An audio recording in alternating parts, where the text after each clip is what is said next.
You're listening to Coming Out and Beyond, LGBTQIA plus stories, a podcast that celebrates the wisdom, courage, experience, and joy of individuals in the queer community.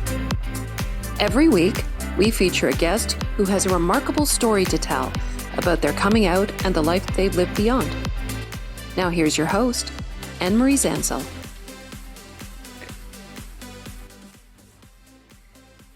Hi, this is Anne-Marie Zansel. I am so excited to welcome Mistress Cas to Coming Out and Beyond today. Mistress Cas is an sectional. How do I say that, Mistress Cas? So I'm just playing off intersectional. I got that. Like with the SEX, yeah. Intersex, like my C keeps coming out, is an intersectional educator, therapist, and scientist from San Antonio, Texas.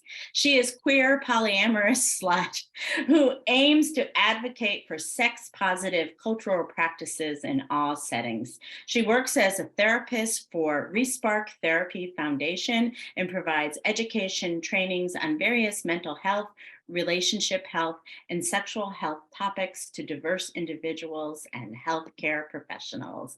Welcome, Mistress Cas, to the show. Hi, thanks. And Miss is fine too. Like, you don't have to use Mistress with me. Okay. Even Cas is fine. Okay, because I saw the Mistress Cas on your Zoom link here, and so I'm like, okay, I got to call her that. Okay, Cas. Yeah, we can be more casual. It's okay. I'm so excited to have you on the show. I think you're our first person that has talked about kink and polyamorous relationships. So really excited to have this conversation. So tell me your story. Yeah, so I use the intersectional lens and username stuff and everything because, like, that's my story in essence. I grew up Long Island, New York, to a single mom. My parents never even had much of a serious relationship even. And it was a very intersectional life growing up there. I had a Puerto Rican grandmother who was very Catholic. I had a very rebellious mother who was also very a workaholic too at the same time, who taught me that side. My father had a lot of addiction issues and mental health issues, but I saw such a diversity of different things.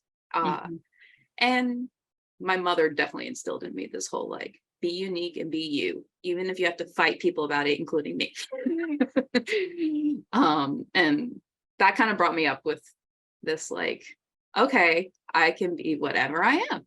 And then I moved to Richmond, Virginia, the West End, near Short Pump, which is a very we called it Stepford, and not necessarily in a complimentary way. And is there a complimentary way to call something Stepford? Yeah, well, I guess some people might like the bimbofication stuff. Yeah, it was not the right fit for us, that part of the world, and I was at 14 going into high school, and I didn't like a lot of what I saw, but I still was fighting everything because I was student leader of everything, the GSA in our school, the ecology club, medical club, choir, marching band, color guard, drumline, all these different things I did, and because my student body was fantastic. My student body, there was no I didn't see as much cliquey or negative things or bullying in my high school setting, unless it was staff or teachers or admin. The student body was great. The adults that's connected to it, not so much. And I realized that I wanted to keep serving next generations. I wanted to keep serving yes, my generation, but lay the foundation for the fact that I saw this student body that was even though it was Richmond, Virginia, kind of conservative, very white part of it, they were precious people, even the jocks.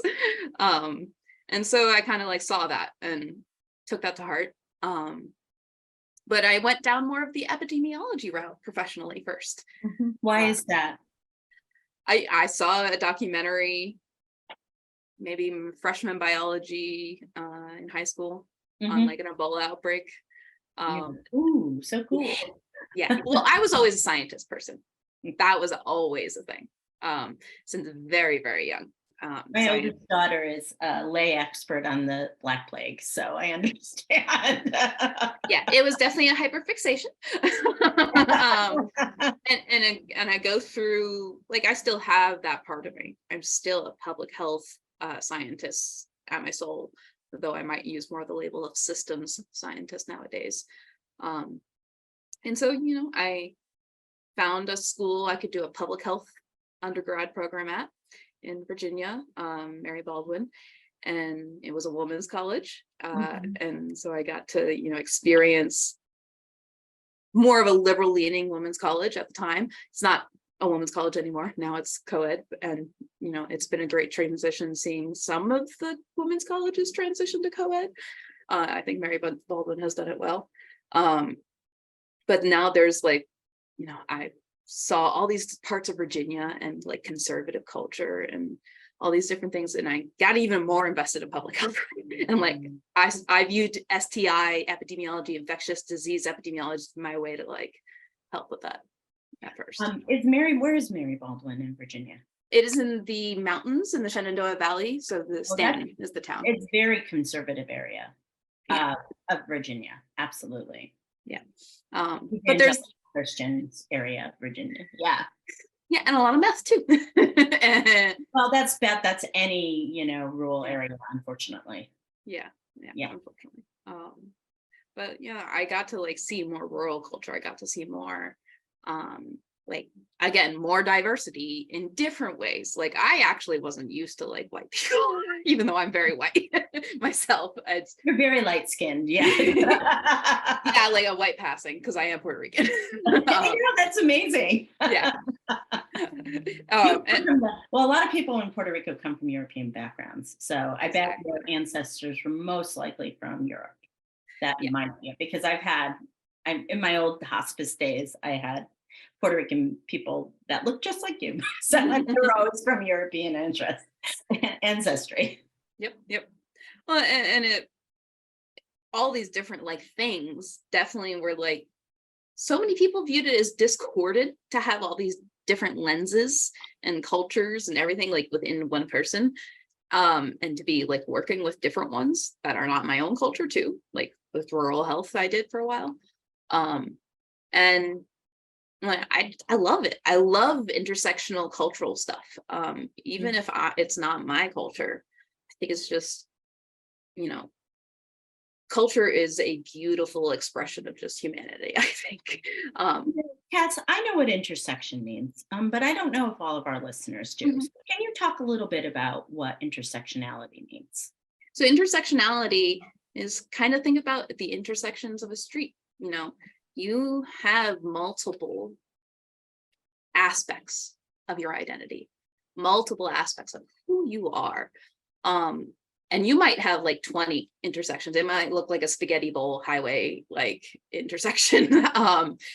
And you might have only two.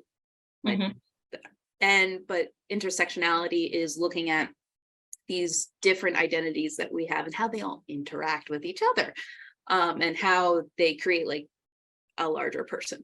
I love it because it kind of gets away from this more binary world, and kind of recognizes that we all have so many things about us usually that create us and allow us to interact with the world in different ways. Thank you. No problem. So you're in rural Virginia, and so where do you go next? So rural Virginia, then my mother kept following her career that had brought us to Virginia in the first place. And then she followed it to Dallas, Texas, when I was in between my junior and senior year of undergrad. And so by the time I was graduating undergrad, she had lived there a year, and that made me an in-state resident technically, since I was at college. Like, yeah, you were still a minor. Yeah, and according to that. And so when I graduated my undergrad, I knew I needed to, like, I wanted to do science epidemiology. I didn't just want to do like more like on the ground public health. I wanted to do more high science. So I knew I needed to go for a master's of public health and epidemiology. And so I applied to like what had been my dream school of Tulane, and then I applied to a couple of programs in Texas because of the in-state tuition thing. And when it came down to it, like Texas A&M Health Science Center in College Station is an amazing, amazing program. It felt smaller and less competition based, and it was a lot more cheap than Tulane. Yeah, absolutely. If you have the in-state tuition. Yes. So I went to College Station. More rural. You must have been such an when the last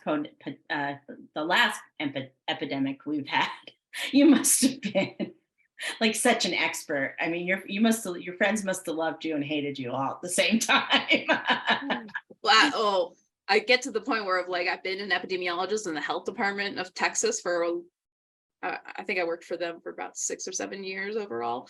And I quit working as an epidemiologist 6 months before COVID happened. Oh my goodness.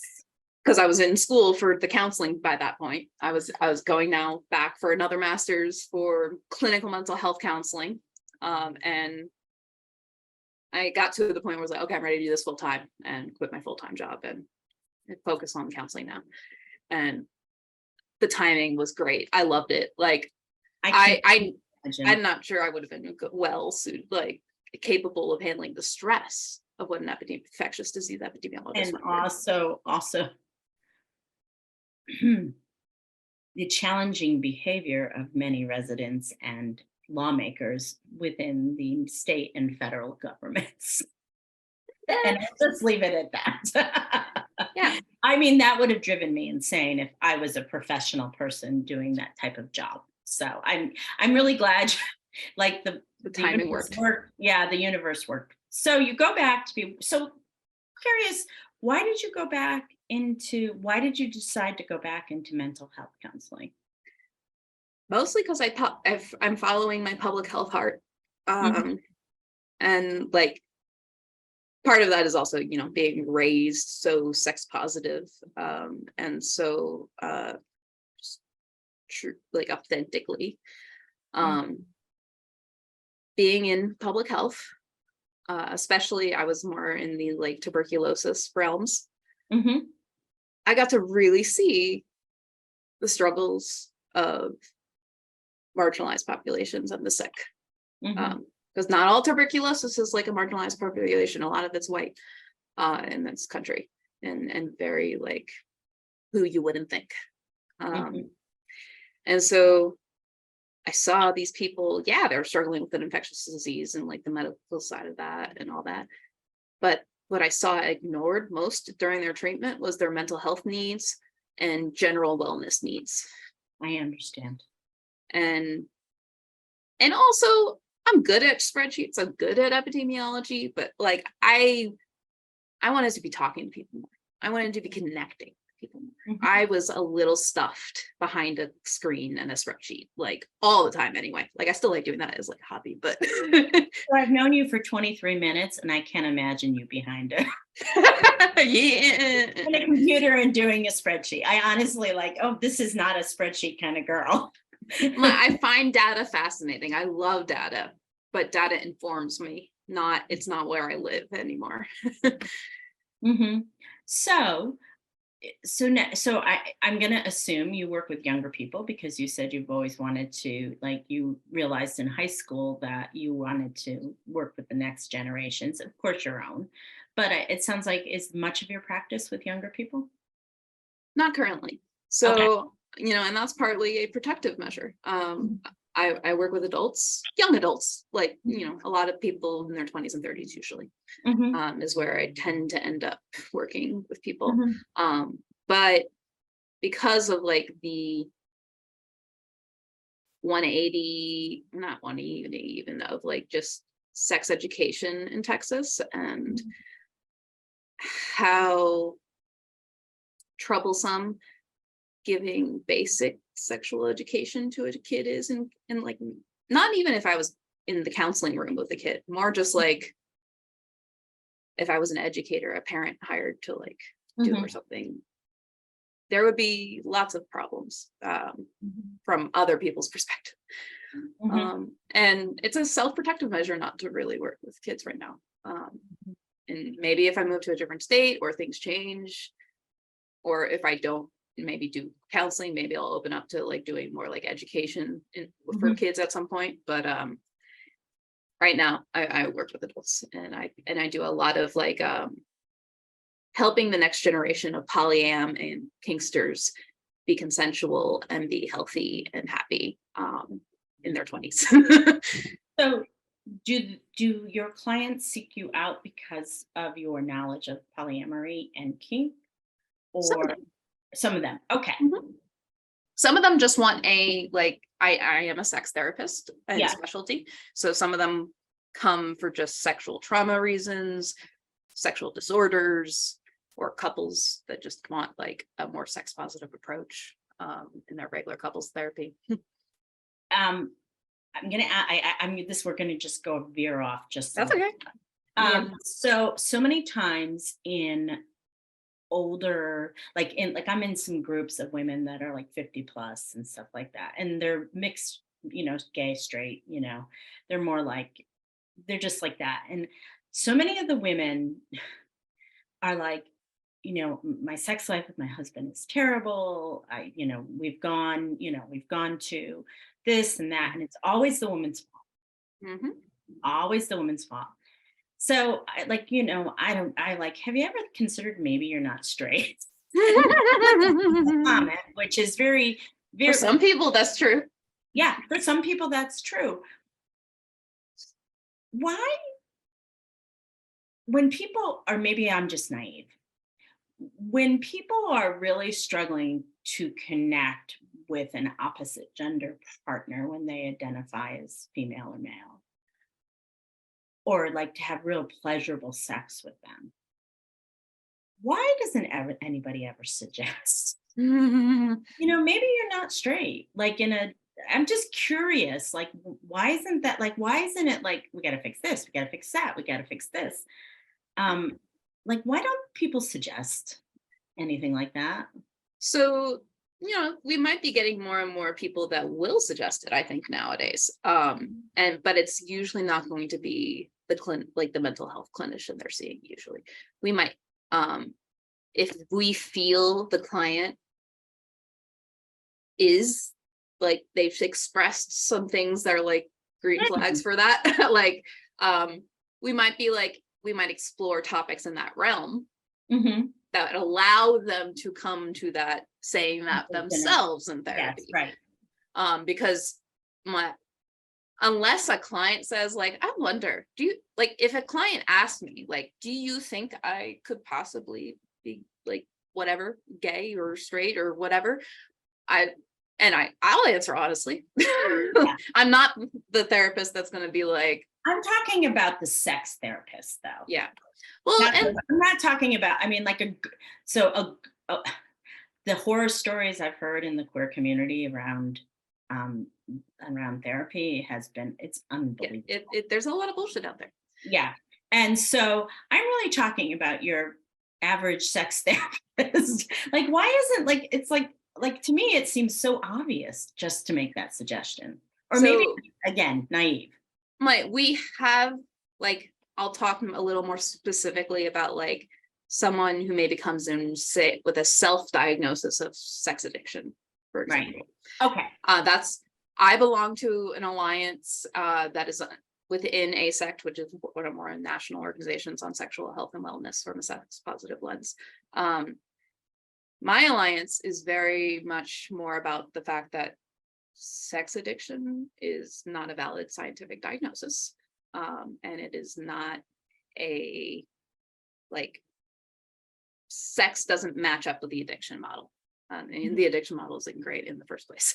And so we are open to the fact that you say you're a sex addict. What does you're that just hooking up with the same gender? Have you ever thought?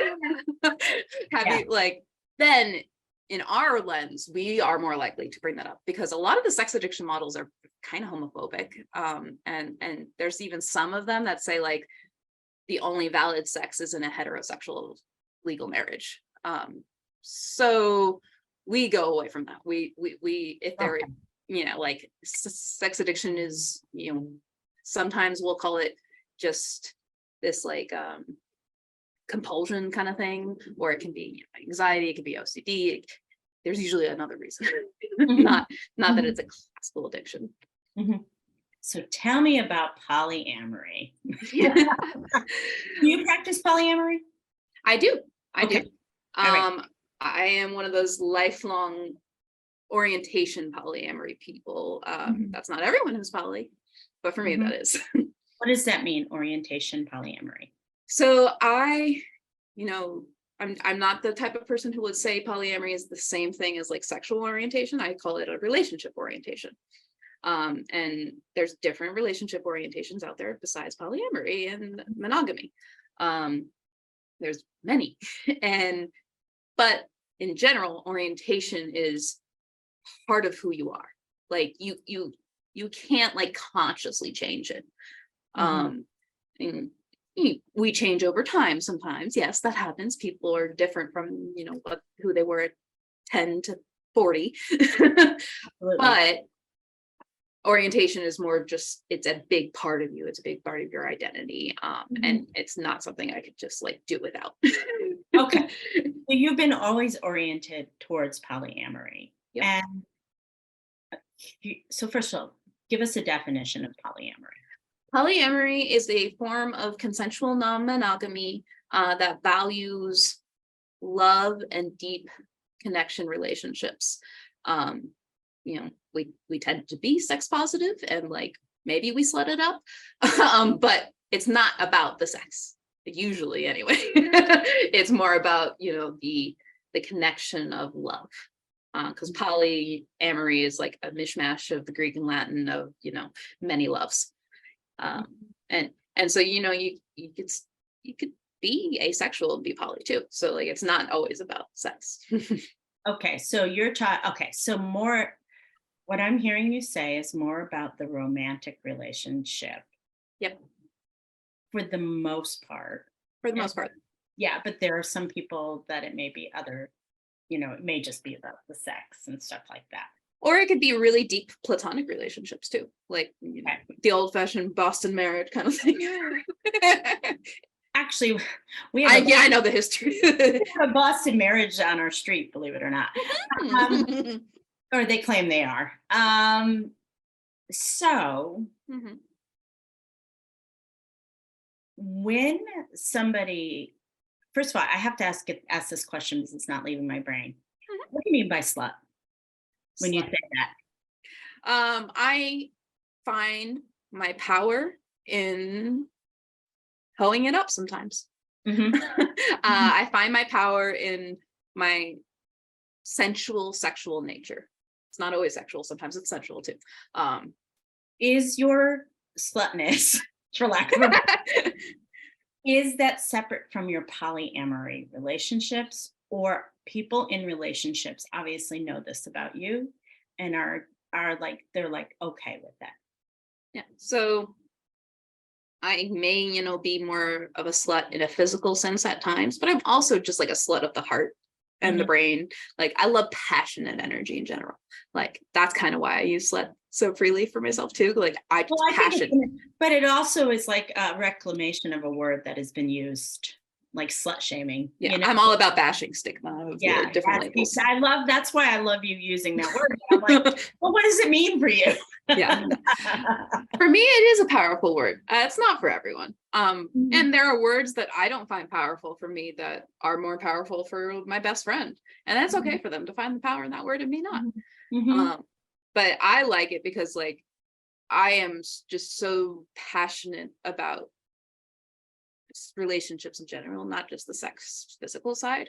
And like, yeah, nowadays I do tend to prefer deeper relationships, serious relationships, long-term relationships with my sex. I'm not as casual as I once was. But that doesn't stop me from like a new person at the house party I go to all the time. Mhm. Okay, have fun.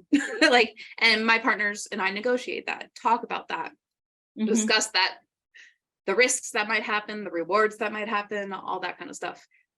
Most of the time beforehand. Yeah. Because you don't know who you're going to meet at a party, but Yeah, exactly. We have that allowance there. So talk to me about, so what it's really interesting because I just had this thought, like Mhm. somebody who is in, like you said, like orientation, and I've never really thought about it that way before. Like if you met somebody who was falling in love with you, but they wanted to be in a monogamous relationship with you, that would be a no, correct? That would be a no. Big no. It's So just not how you're built. yeah, no. They could be monogamous. Like poly-mono relationships are a thing that exists in a healthy way. But I could never not be poly. That just wouldn't work.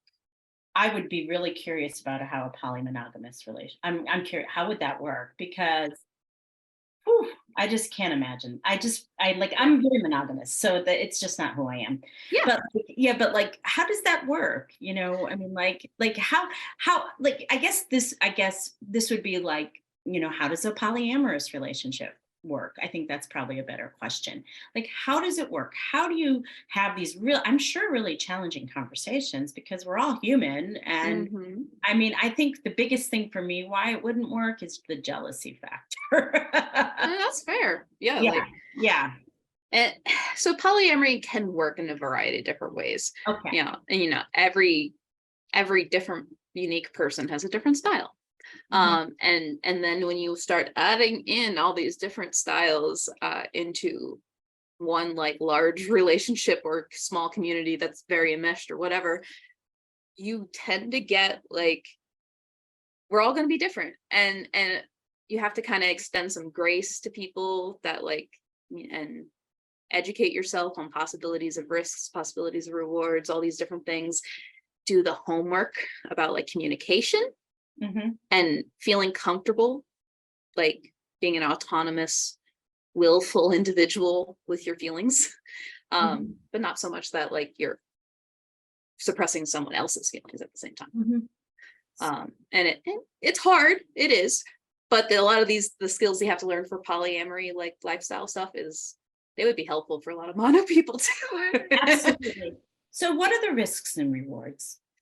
So a lot of people think of the risks first. I was like, Yeah. we always do, but I'm going to start with the rewards first. Kind of flip that a little bit. For me, anyway, the rewards are deeper, more authentic love, even in the one-on-one dyads relationships, because I don't have to like suppress an attraction, even if it's a mono relationship. Like just expressing attraction or fantasies is sometimes taboo in a mono relationship.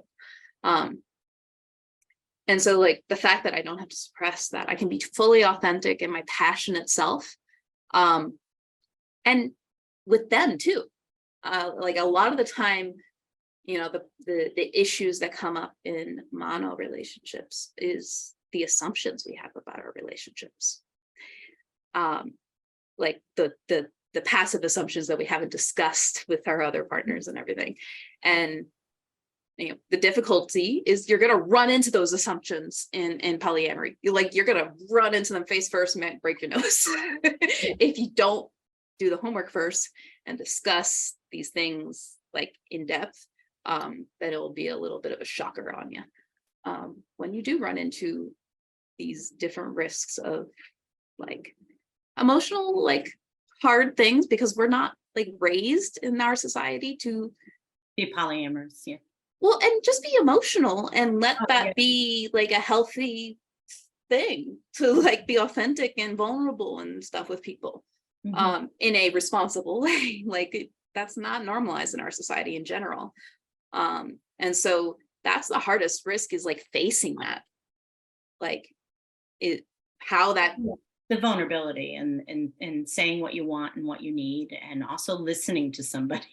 what they want and what they need. Yeah. And of course there's like STI risks too. There's, pregnancy, there's, just drama risk too. Like that's all a possibility, of course. But for me, the one I prefer to talk to people about is like, this could be really uncomfortable. And it doesn't, like, if it is uncomfortable, so for some people, that's reason to step away and it's not right for them. Mm-hmm. But that's not always, like, sometimes a little discomfort is where the magic happens, kind of thing. So what are the rewards? The rewards, like beyond that, like deep connection, that like I feel safe and powerful in vulnerability and authenticity. And so that's like a big reward for me. Other rewards are like you have a lot of play a lot of the time. You have a lot of play in your life and pleasure in your life. Not just like heart-wise, like, hobby, partners, all the orgasms, like all these different things. Those are definitely rewards. And another big one is the community. Like you can get positive, supportive community in a lot of different ways. And it doesn't have to be like polyamory specific.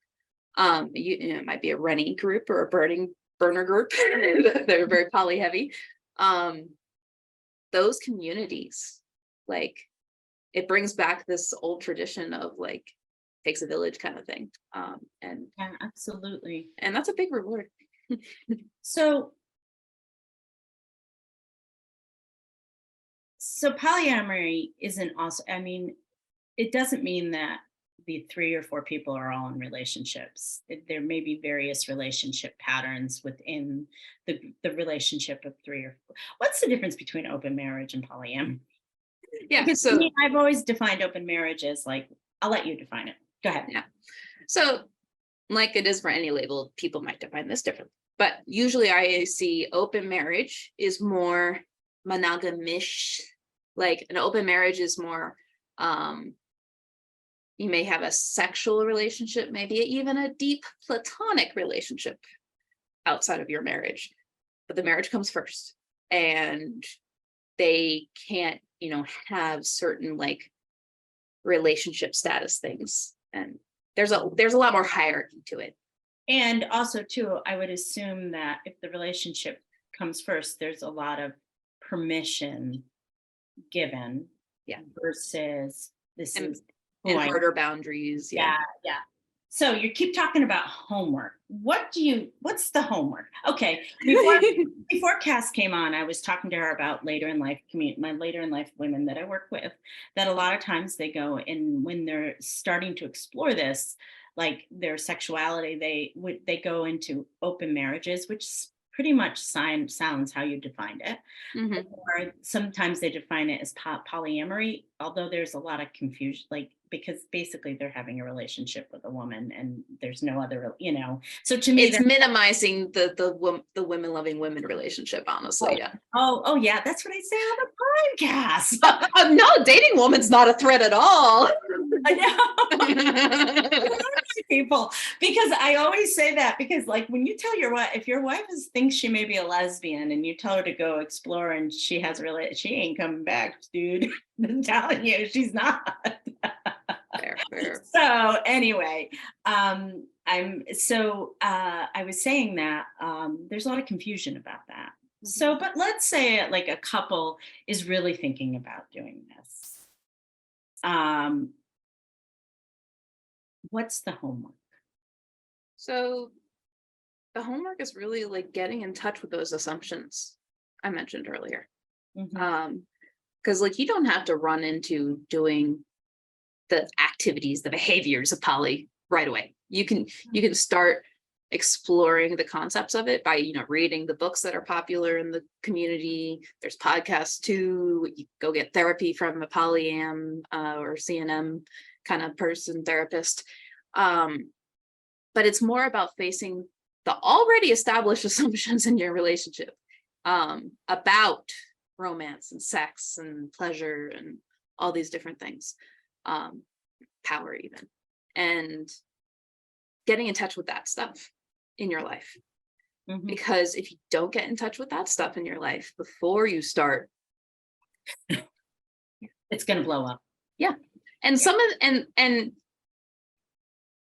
the idea of like, I might be a lesbian, okay, go date women outside of our marriage isn't inherently a bad idea. But the problem is the men usually have a one penis policy, which is a red flag in polyamory. We like, if someone has a one penis policy, that like means they're minimizing women loving women relationships. And it's usually like an insecurity red flag too. And What do you mean one penis policy? I don't understand.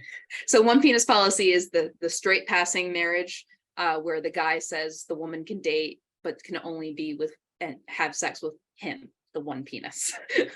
Well, what's really, I always say that I've said for such a long time with the women I work with, because their husband, and I've been that woman, so their husband gives them permission to go out and explore.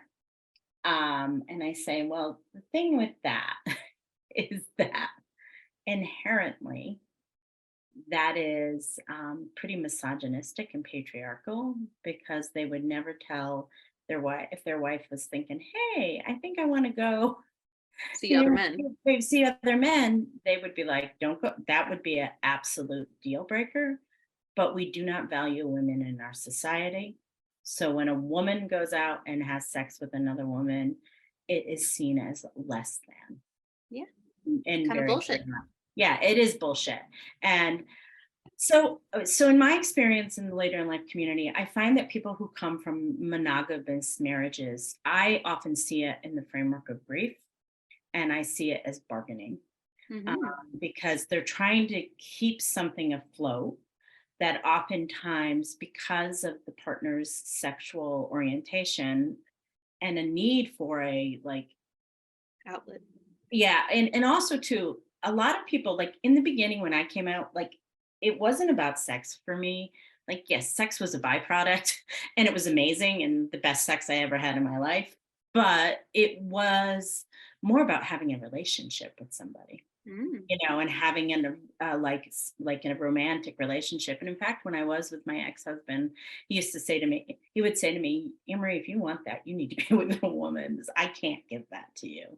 And the thing is that I find that a lot of times, especially in the beginning, people really, like even the women coming out, they think it's just about sex, and it's not.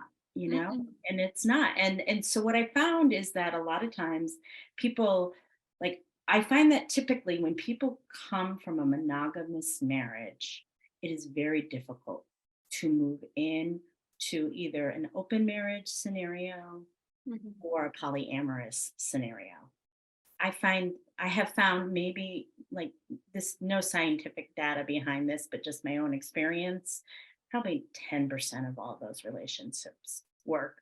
Have you seen that as well in your own work, or would you say, yeah, that sounds about right? So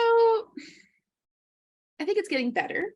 Okay. Maybe like that is maybe accurate for the population you're working with. I think it's that percentage is probably going, like the success rate is going up, mostly because more men are doing the homework nowadays. I think, like, I see way more straight passing cis men in heterosexual marriages doing the homework of like facing their emotions and being deeper when their women express this desire, that they can make the polyam work, and they try anyway to avoid the misogynistic pitfalls of it. It's still hard to make that transition. It's really hard. It's not impossible. A lot of the time though, this is the first time these straight passing men have been faced with like different assumptions about sex and romance and connection. And it's not necessarily the sex that's the issue, like you said earlier. It's that. Yeah. I know a lot of queer men have polyamorous relationships. It's not as common in the queer women community, but there are, like, the most famous is Martha Beck right now. Any different advice for people in queer relationships that are seeing, like either, an all lesbian relationship, all gay relationship, maybe maybe there may be a trans person within that relationship. How would, is there different advice for them than the like straight passing relationships? Yeah. Well, the advice is maybe just a little more about safety. And not even from like an STI angle. Like the straight people tend to not get as much STI testing, honestly, than our queer population. So like that might be a little lower nowadays, especially in certain circles that are more sex positive and get the testing done. It's the safety risk of like the violence out there, and your families, like they might have been okay with like the queer coming out stuff, but not necessarily polyam. And it seems weird to me sometimes that like you were okay with that, but not, huh? But it happens, and there's a lot of bullshit going on in the world. So there is that like complication, that intersectionality there, that makes it a little more problematic for some people to actively engage with their polyamory if they are queer.